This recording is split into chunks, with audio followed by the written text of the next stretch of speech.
ભાવયાત્રા ભાગ 4 રામપોળ પ્રભુજી આવી રામપોળ કે સામા મોતી વસી હરી રોલ। થોડા પગલાં આપણે આગળ વધ્યા ત્યાં તો સામે મોટો દરવાજો દેખાય છે, તેનું નામ છે રામપોળ। શત્રુંજયની દેવનગરીમાં પ્રવેશ આપતો ગેટવે ઓફ શત્રુંજય તરીકે રામપોળનું સ્થાન ગણાય છે। મોતીસા શેઠનો એક માણસ રામજી હતો, તેની યાદમાં રામપોળ નામ પડ્યું છે। ડાબી બાજુ દહીં વેચવાવાળા બેઠે છે, જમણી બાજુ પાણીની મોટી પરબ છે। ગિરિરાજ ઉપર કંઈ પણ ખવાય નહીં, તીર્થની આશાતના નવી કરીએ। કેટલાક લોકો અહીં દહીં, બિસ્કિટ કે અન્ય ખદ્દરતો પદાર્થો ખાય છે, પણ તેમને ખબર નથી કે ગિરિરાજ ઉપર કંઈ પણ ખાવું તો એ ગિરિરાજની ભયંકર આશાતના છે। તીર્થધામની આશાતના મનથી પણ ન થઈ જાય તેની કાળજી રાખવાની છે। હવે કુલ 5 દ્વાર આવશે: રામપોળ, સગાડપોળ, વાઘણપોળ, હાથીપોળ અને રતણપોળ। તેની વિચારણા આવી થઈ શકે કે આપણો આત્મા 5 પ્રકારથી કર્મબંધ કરે છે, તે મિથ્યાત્વ, અવિરતિ, પ્રમાદ, કષાય અને યોગથી। આપણે અહીં સુધી આવ્યા પછી હવે પ્રથમ દ્વારમાં પ્રવેશતા મિથ્યાત્વને દૂર કરવું એટલે ખોટી વિચારણાને દૂર કરવી। બીજા પ્રવેશદ્વારમાં પ્રવેશતા અવિરતિ એટલે હિંસા, અસત્ય, ચોરી, મૈથુન અને પરિગ્રહને દૂર કરવા।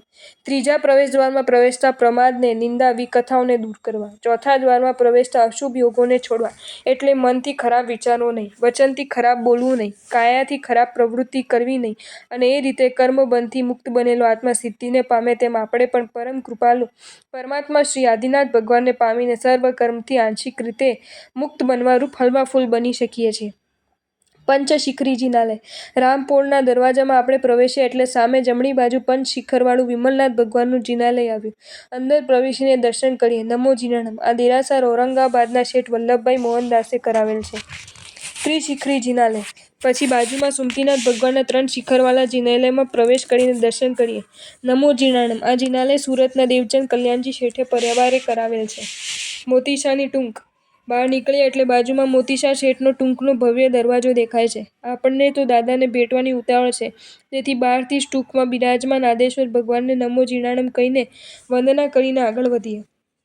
આ ટૂંકમાં 16 મંદિરો અને 123 નાની દેરીઓ છે। ડાબી બાજુ વિસામો લેવા બેઠેલા ડોળીવાળા દેખાય છે। થોડા પગથિયાં ચડ્યા એટલે જમણી બાજુ ઘેટીના પાક તરફ જવાનો રસ્તો દેખાય છે।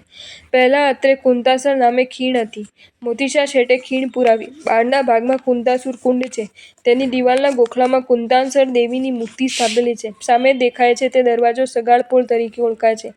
બંગાળના સરાફની યાદમાં નામ અપાયું છે સગાડપોળ। સાથે લાવેલા કપડાના બૂટ, સ્લીપર, લાકડી વગેરે અહીં મૂકીને આગળ વધાય છે। સામે જે ચોક છે તે દોલાખાડી તરીકે ઓળખાય છે। ડાબી બાજુ નોંધુકુંડ, સગાડકુંડ અને તેની પાસે આનંદજી કલ્યાણજીની પેઢી દેખાઈ રહી છે। બાજુમાં પૂજારીઓ અને પહેરગીરીઓની રહેવા માટેની રૂમો છે।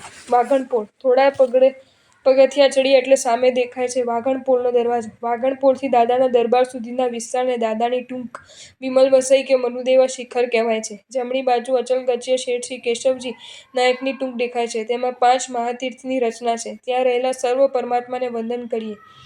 નમો જીણાણમ વાઘણપોળનું નિર્માણ ઈસુ સંવત 1232માં મંત્રી વસ્તુપાલ તેજપાલે કરાવ્યું।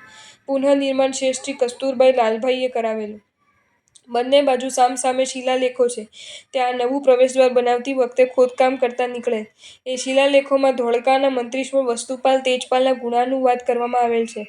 મંત્રીશ્વરોને અહીં નેમિનાથ સ્વામી તથા સ્તંભન પાર્શ્વનાથ ભગવાનના મંદિરો બંધાવેલા છે, જે 15મી સદી સુધી હતા એવો ઉલ્લેખ છે। શાંતિનાથજીનું દેરાસર જ્યાં સોએ શાંતિનાથ દાદા 16મા જીન ત્રિભુવન ત્રાતા। પોળે જાતા સૌ પહેલાં પ્રણામ છે, સૌ ચાલો સિદ્ધગિરી। સૌ પ્રથમ શાંતિનાથ ભગવાનને ભેટીશું। અહીંની યાત્રામાં બીજું ચૈત્યવંદન શાંતિનાથ ભગવાનનું કરાય છે। આ મંદિરનું નિર્માણ દમણના શેઠ શ્રી હીરાચંદ રાયે 1860 વૈશાખ સુદ 5મ સોમવારે કરાવેલ તેવો ઉલ્લેખ છે। તો ચાલો આપણે દાદાના દર્શને જઈએ। આહા કેવી પ્રતિમા છે, જાણે સતત આપણા ઉપર અમી વરસાવી રહ્યા છે। વાહ રે દાદા શાંતિનાથ! મારા જીવનમાં રહેલી અશાંતિ, અસંતોષ અને અસમાધિને દૂર કરનારા, મને શાંતિ, સંતાપ અને સમાધિમાં સ્થિર કરનારા હે પરમાત્મા! શાંતિ, શાંતિકર શ્રીમાન! આપણે ચૈત્યવંદન કરીને પછી પરમાત્મા શાંતિનાથ ભગવાન પાસે શાંતિથી 2 મિનિટ બેસવાનું અને પરમાત્મા સાથે એકમેક બનીને મનને સ્થિર કરવાનું છે। આપણે તલેટીના ચૈત્યવંદન પછી 2 મિનિટ સુધી અનંત આત્માઓને મુક્તિમાં જતા કલ્પવાના અને આપણને જગતના સર્વ જીવો પ્રત્યે સ્નેહભાવ પ્રગટે તેવી ભાવના લાવવાની છે। જ્યારે બીજા ચૈત્યવંદન પછી 2 મિનિટ સુધી સમભાવની માંગણી કરીને જીવનમાં સમભાવ આવે તેવી ભાવના ભાવવાની છે। ચાલો હવે દાદા પાસે જલ્દી જવું છે ને, પણ જુઓ પહેલાં જરા નીચે જઈએ. આ આપણી ડાબી બાજુ નીચે ભગવાન આદિનાથના અધિષ્ઠાયિકા દેવી ચક્રેશ્વરી માતાની મૂર્તિ છે. હા, આ માતા ચક્રેશ્વરી છે. પ્રભુજી આવી વાગણપોળ કે ડાબા ચક્રેશ્વરી રે લોલ. ચક્રેશ્વરી જીન શાસન રખવાળ કે સંગની સહાય કરે રે લોલ. શત્રુંજય ગિરિરાજના 16માં ઉદ્ધાર કરનાર કર્માશાને તેમને ગિરિરાજનો ઉદ્ધાર કરવામાં ખૂબ સહાય કરી હતી. ચાલો સ્તુતિ કરી લઈએ. રવિમંડળ સરખા કાને કુંડલ દોય, સુખ સંપત્તિ કાર વિઘ્ન નિવારક સોય. ચક્રેશ્વરી દેવી ચક્રતણી ધાર નેરી, શાસન છુપકારી ઉદય રતન જયકારી. જ્યાં ચક્રેશ્વરી છે માતા, વાગેશ્વરી દે સુખ દાતા. કવડ જ યક્ષાદિ સૌ દેવતા તમામ છે, સૌ ચાલો સિદ્ધગિરી જઈએ રે. બાજુમાં વાગેશ્વરી માતાની પ્રતિમા છે. ચક્રેશ્વરી તથા વાગેશ્વરી બંને દેવીની પ્રતિમા કર્માશાએ ભરાવીને પ્રતિષ્ઠિત કરાવી છે. શાસન રક્ષા માટે અને આરાધનામાં સહાય કરવા માટેની પ્રાર્થના કરવા પૂર્વક પ્રણામ કરી. કવડ યક્ષ પગથિયાં ચડીને ઉપર આવે ત્યાં તો સામે દેખાય છે કવડ યક્ષ. કપર્દી યક્ષની દેરી. શત્રુંજય ગિરિરાજના અધિષ્ઠાયકા કપર્દી યક્ષ છે. આ કપર્દી યક્ષ પૂર્વે તીર્થમાન નગરના સ્વામી સુકૃપાના મદ્યપાન કરનારો કપર્દી નામે પુત્ર હતો. તે વખતે કૃપાસાગર શ્રી વજ્રસ્વામીએ અને ઘંટસી પચકાણ દ્વારા મદ્યપાનનો નિયમ કરાવ્યો હતો. એટલે કે મદ્યપાન કર્યા પછી કપડાના છેડે ગાંઠ મારવાની, પછી જ્યારે પાછું મદ્યપાન કરવું હોય ત્યારે સૌ પ્રથમ ગાંઠ છોડવાની, ત્યાર પછી મદ્ય પીવાનું. આ છે ઘંટસી પચકાણની વિધિ.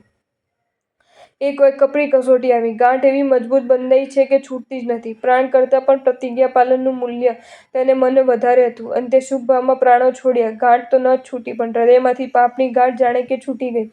દેવલોકમાં કપર્દી યક્ષ તરીકે ઉત્પન્ન થયો. શત્રુંજય ગિરિરાજનો અધિષ્ઠાયક દેવ બન્યો અને તીર્થની રક્ષાનું કાર્ય કરે છે. આ કપર્દી યક્ષની અહીં સ્થાપના કરવામાં આવી છે. તેમને શ્રીફળ ચડાવીને શાસન રક્ષા અને તીર્થયાત્રામાં સહાય કરવાની પ્રાર્થના કરવા પૂર્વક પ્રણામ કરવા જોઈએ. જ્યાં જ્યાં પ્રતિમા જીન તણી ત્યાં ત્યાં કરું પ્રણામ. અહીંથી દાદાના દરબાર તરફ નજર માંડીએ તો ડાબી અને જમણી બંને બાજુ દેરાસરો નજરે પડે છે. જાણે કે દેરાસરોની એક નગરી જ જોઈ લો. આપણે તે તમામ દેરાસરોમાં બિરાજમાન ભગવંતોને ભાવપૂર્વક વંદન કરીએ. નમો જીનાણમ. જો તમને આ વિડીયો ગમ્યો હોય તો આ વિડીયોને લાઇક કરો અને શેર કરો, અને આવા જ નવા વિડીયો જોવા માટે જૈન ફેક્ટ્સ એન્ડ સ્ટોરીઝની ચેનલને સબસ્ક્રાઈબ કરો. ધન્યવાદ.